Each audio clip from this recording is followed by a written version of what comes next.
Virtual Incentives is proud to host an insightful conversation with industry leaders about connecting with the Latino demographic through culturally relevant market research and meaningful brand positioning.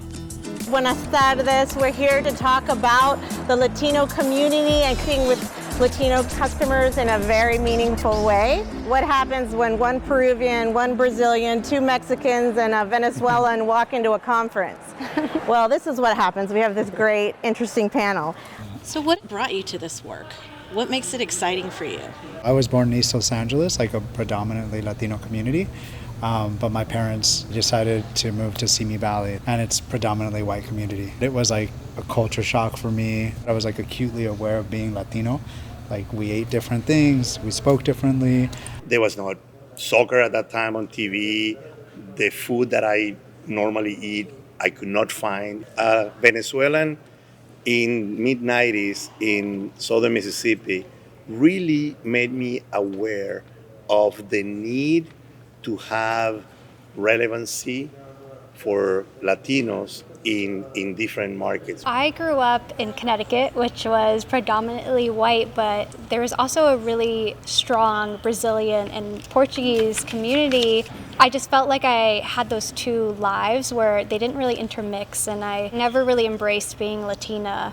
Where I'm from, it was common because we came in all shapes, sizes, and colors, right? But then when I moved here to Texas, you had to be very dark-skinned brown, and that meant you were Mexican or nothing else. I can really relate to that as a Peruvian. I was born in Peru, grew up here in a very Peruvian household, but grew up in Texas, which primarily had really been Latinos from Mexico. Right. It was really moving to LA and working for Disney where I realized first, moving to a place where so many people looked like me, there's this energy and understanding of your background and upbringing with other Latinos. It's not a monolithic group, so there's nuances country to country that, sometimes companies, corporations, even market researchers don't really understand. There was this huge opportunity with big corporations, big brands, to talk specifically to these groups of people, and I wanted to be an advocate, a voice for our people, for our gente. I wanted to be that voice and tell these big corporations, these are our values, this is the way we think, and I wanted to be the voice for our people. So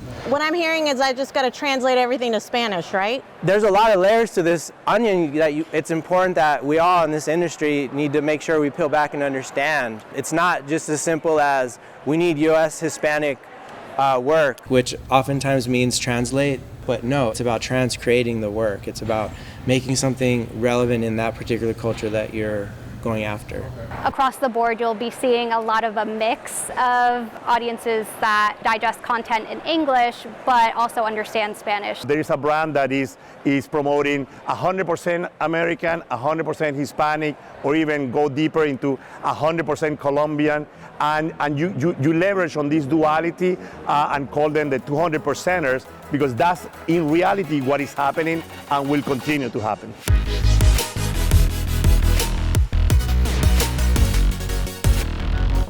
Mario, can you give us some numbers about the Latino community and consumers, and also in the vein of your passion, tell us some stories?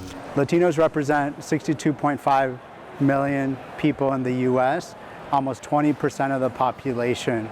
If U.S. Latinos were a country, it would be about 8th largest GDP in the world, so right under India and above Italy. Tapping into that influence goes in so many different levels here in culture right now, and it's important that brands really understand the level of impact that they have, like in fashion. Nike's doing collaborations with Jarritos. J Balvin did a collab with Jordan brand. When you look at beauty brands, the Chola makeup trend that started years ago. Look at Latin holidays and traditions. There's so many non-Latinos that have been celebrating Dia de los Muertos ever since Coco. And then beyond that, sports. Latino men are really the key audience driver for, not only soccer, but also football and baseball. Bad Bunny, Spanish language artist, 3 years in a row he's been the top streamed artist.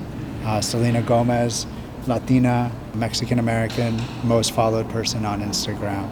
Mexican food as a cuisine, it's like the most popular cuisine in 27 of the states in the U.S. And we cannot think that consumption comes only from Hispanics. That's also an opportunity that brands need to see, is what influence the Hispanic will have in their categories, specific categories, that really can drive once you get the heart and mind of the Latino consumer. So can each of you give us an example of a project that was done very successfully to reach this market and why it was successful? A recent example is Wednesday on Netflix. They have a multicultural platform called Con Todo, where they promote more cultural conversations. So they had Jenna Ortega and Louise talking about food, family. They definitely, focused on the market in addition to, the general audience. When Coke launched Open Happiness, we were successfully at doing so because what we understood through insights is that for Hispanics in the US, being happy means living the American dream.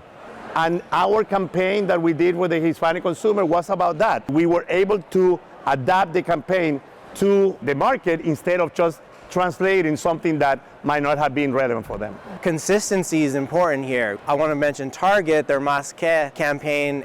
They don't stop. It's not a come in, launch campaign, be done with. You're not going to really reach this market if you're just halfway in. You got to be all in. A brand that's been really investing in the Latino community for over a decade is Honda. Among non-Hispanic truck owners, a pain point was that phone call like, hey, what are you doing this weekend? Can you help me move? But we found for Latinos, that was actually a driver for purchasing trucks. That was one of the reasons that Latinos purchased trucks, that they wanted to be that go-to person in the friend or family group to help move an item or help with whatever needs to be done. Honda took that insight, created a campaign, and it was really successful.